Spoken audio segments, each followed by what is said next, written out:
ओम ज्ञानतिमिरन्धस्य ज्ञानाञ्जनशलाखया चक्षुरुन्मीलितं येन तस्मै श्रीगुरुवे नमः। नमो ओम विष्णुपदाय कृष्णप्रेष्ठाय भूतले श्रीमते भक्तिवेदान्तस्वामिन् इति नामिने नमस्ते सरस्वते देवे गौरवाणी प्रचारिणे निर्विशेष शून्यवादी पाश्चात्य देशतारिणे। जय श्री कृष्ण चैतन्य प्रभु नित्यानंद श्री अद्वैत गदाधर श्रीवासदि गौर भक्त वृंद। हरे कृष्णा कृष्ण कृष्णा हरे हरे, हरे राम राम राम हरे हरे, हरे कृष्ण। तो अंत में प्रहलाद महाराज कहते हैं धर्म अर्थ काम ये जो हैं त्रिवर्ग कहलाते हैं। मतलब सत्वगुण, रजोगुण, तमोगुण, इनके अंतर्गत में जो भी विषय आते हैं उनको त्रिवर्ग कहते हैं। और वो कहते हैं इसमें क्या क्या आता है, धर्म अर्थ काम में क्या क्या आता है, और अंत में जिसके द्वारा मुक्ति या मोक्ष की प्राप्ति होती है। तो इसके अंतर्गत में क्या क्या आता है। पहला कहते हैं ईक्षा। ईक्षा का मतलब होता है वेदों का ज्ञान, जो वेदों के अंदर में कर्म कांड में, ज्ञान कांड में, उपासना कांड में जो ज्ञान दिया गया है उसे ईक्षा कहते हैं। दूसरा है त्रयी। अनेकों प्रकार के जो यज्ञ बताए गए हैं, अनेकों प्रकार के वेदों में यज्ञ बताए गए हैं। पुत्र प्राप्ति के लिए अलग प्रकार का यज्ञ है, धन प्राप्ति के लिए अलग प्रकार का यज्ञ होता है। इनको त्रयी कहते हैं। फिर न्याय। न्याय तो हमें पता है, लॉजिक। तो वेदों के अंदर में न्याय के द्वारा, इसको न्याय प्रस्थान कहते हैं, इसके द्वारा हम ये शरीर नहीं हैं, हम शरीर से अलग हैं, इसको समझा जाता है।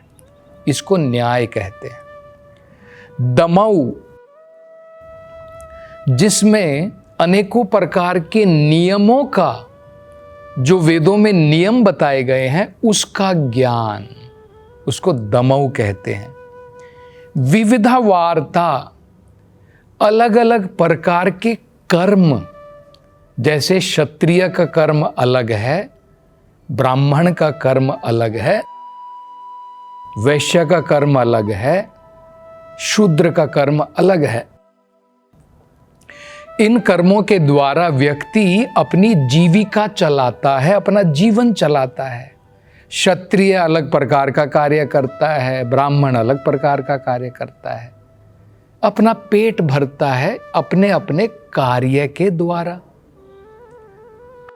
तो वो क्या कह रहे हैं प्रहलाद महाराज, ये जितने भी विषय हैं, ईक्षा हुई, त्रयी, न्याय, दमऊ, विविध वार्ता, ये धर्म अर्थ काम के अंतर्गत में जितने भी विषय हैं ये सब बाह्य है। बाह्य, बाह्य मतलब बाहरी है, एक्सटर्नल है। और ये भौतिक विद्या के अंतर्गत में आते हैं। ये भौतिक विद्या या भौतिक विषय के अंतर्गत में आते हैं। ये आध्यात्मिक नहीं है, लेकिन इनका पालन करने से धीरे धीरे व्यक्ति आध्यात्मिकता की तरफ बढ़ता है। इन्हें हमें तुरंत छोड़ नहीं देना है, लेकिन ये समझना है कि इनका पालन करने से धीरे धीरे व्यक्ति आध्यात्मिकता की तरफ बढ़ेगा। और इसकी अब वो तुलना करते हैं कि ये तो हो गए बाहरी विषय जो वेदों में दिए हैं। वेदों का जो असली ज्ञान है, सार है, वेदों के द्वारा जो असली समझ, जो निष्कर्ष, कंक्लूजन हमें पहुंचना है, वो क्या है? वो है भगवान की भक्ति। वो भी कहते हैं, वो देखिए क्या कहते हैं, स्व आत्मा अर्पणम। जब व्यक्ति अपना संपूर्ण, अपना मन, अपना तन, अपने शब्द, अपनी इंद्रियां, सब कुछ अर्पण कर देता है, स्व आत्मा अर्पणम मतलब संपूर्ण रूप से। स्वात्मा का मतलब होता है संपूर्ण रूप से, मन से, तन से, शब्दों से, इंद्रियों के द्वारा, बुद्धि, किसको अर्पण कर देता है? स्व सुहृदा परमस्य पुंसः, परम पुरुष, परमस्य पुंसा मतलब परम पुरुष भगवान। और वो भगवान क्या है? स्व सुहृदा, जो सबसे महत्वपूर्ण, सबसे निकट, जो सबके मित्र हैं, उन भगवान को जब हम अर्पण करते हैं, ये विषय जो वेदों में दिया गया है, ये आध्यात्मिक है। ये आध्यात्मिक है। मतलब हमको अंतर समझना है कि वेदों के अंदर में बहुत सारे भौतिक विषय भी दिए हैं, लेकिन इन भौतिक विषयों का पालन करके भी व्यक्ति धीरे धीरे धीरे करके आध्यात्मिकता की तरफ बढ़ता है। क्योंकि देखिए दो चीजें हैं, शरीर है, आत्मा है।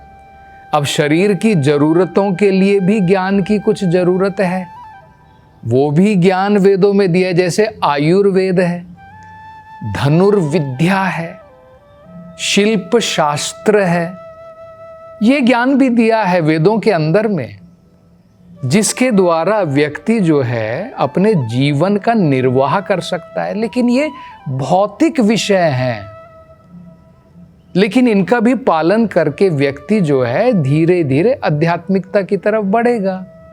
अगर उसका शरीर सही सलामत तंदुरुस्त रहेगा, स्वस्थ रहेगा, तो भगवान की भक्ति में हम अपने जीवन को लगा सकते हैं।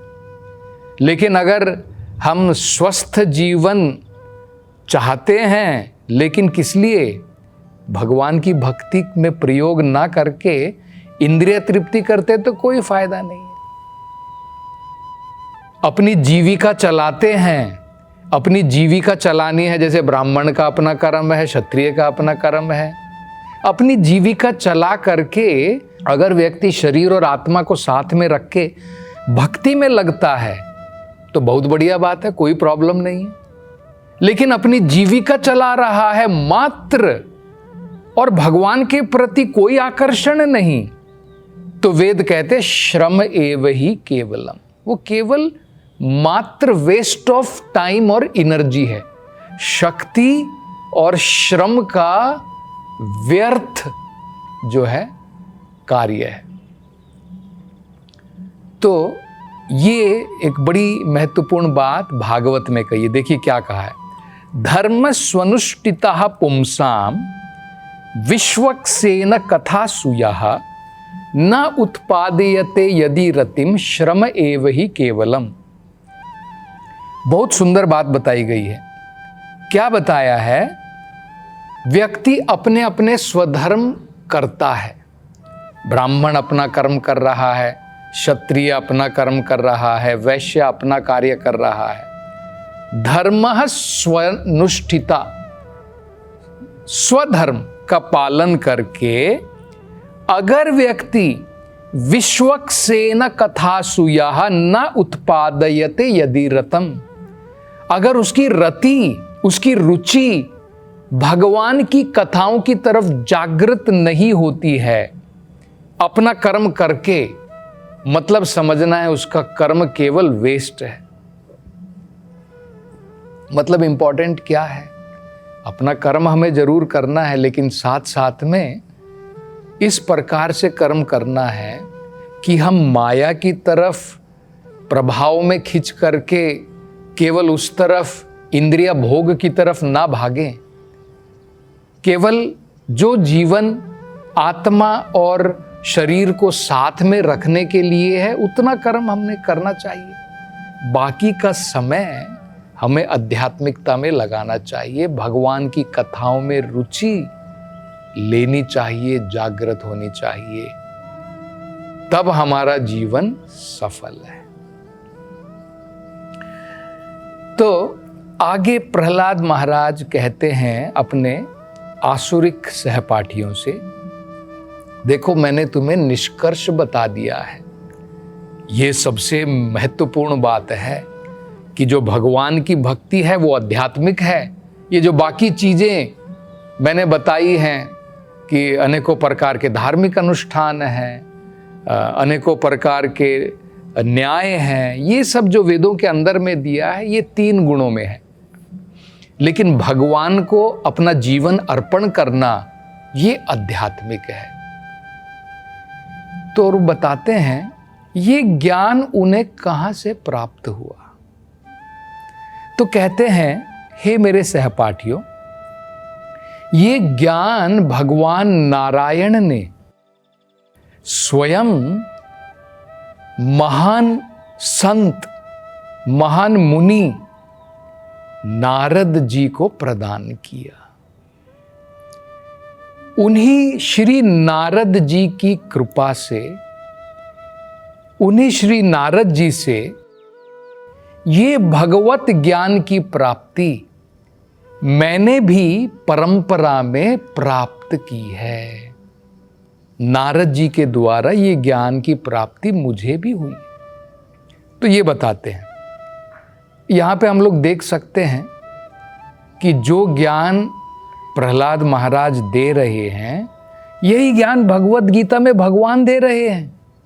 देखिए, पूरी भगवत गीता सुनाने के बाद में भगवान भी अर्जुन से यही कह रहे हैं, सर्वधर्मान परित्यज्य। जो अनेकों प्रकार के धर्म दिए गए हैं वेदों के अंदर में, क्षत्रिय धर्म, ब्राह्मण धर्म, ये धर्म वो धर्म, सर्वधर्मान परित्यज्य, क्योंकि इनके द्वारा क्या है, धीरे धीरे भगवत भक्ति की तरफ ही आना है।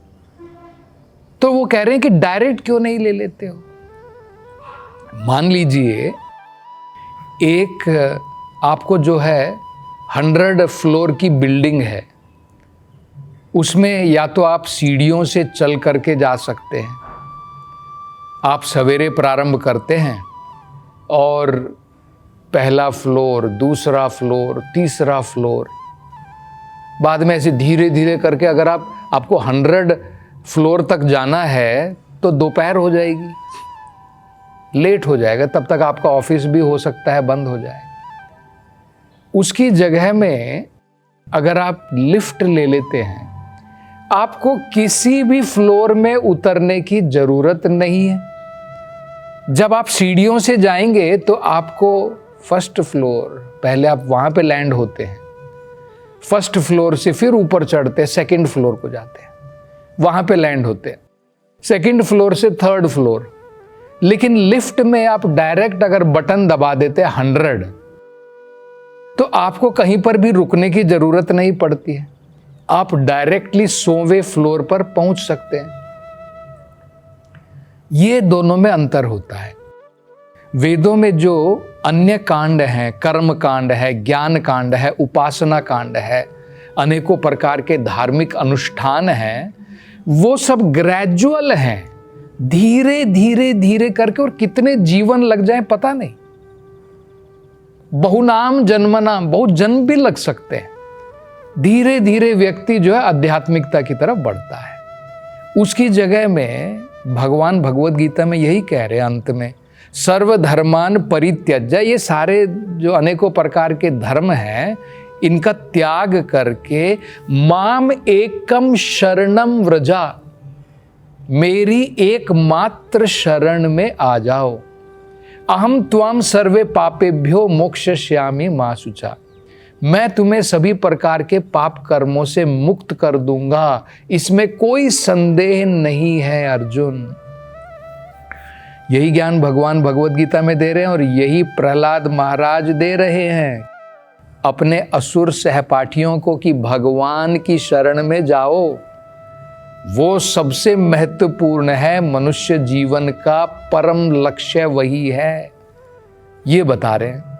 और वो कह रहे हैं कि मैंने ये ज्ञान कहाँ से प्राप्त किया? ये ज्ञान मैंने परंपरा में प्राप्त किया, क्योंकि यही ज्ञान भगवान ने जो अर्जुन को दिया, भगवान ने नारद जी को भी प्रदान किया, और नारद जी के द्वारा ये ज्ञान मुझे प्राप्त हुआ। आगे देखिए वो क्या कहते हैं। आगे वो कहते हैं, ये जो नारद जी ने मुझे भागवत धर्म का ज्ञान प्रदान किया, वो क्या है? ये भागवत धर्म ज्ञान विज्ञान सहितम। इसमें केवल थ्योरेटिकल नॉलेज नहीं है, इसमें प्रैक्टिकल गाइडेंस है। व्यक्ति को अपने जीवन में इसको कैसे अपनाना है, ये है। और ये सभी प्रकार की गंदगियों से, सभी प्रकार के भौतिक अनर्थों से मुक्त है। ये ज्ञान शुद्ध ज्ञान है, इसमें मिश्रण नहीं है।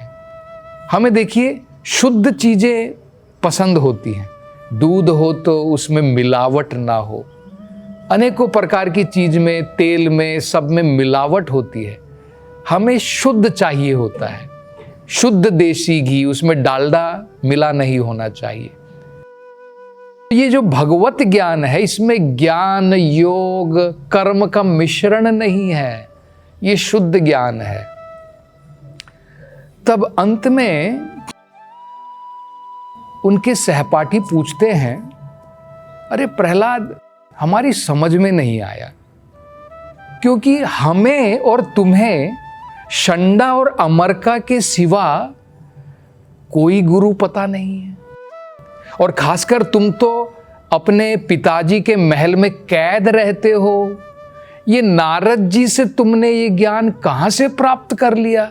भाई हमारी तो समझ में नहीं आ रहा है, कृपा करके हमारा संदेह दूर करो। तो अब नारद जी जो हैं उनका संदेह दूर करेंगे, उसकी चर्चा हम अगली कथा में करेंगे। हरे कृष्ण।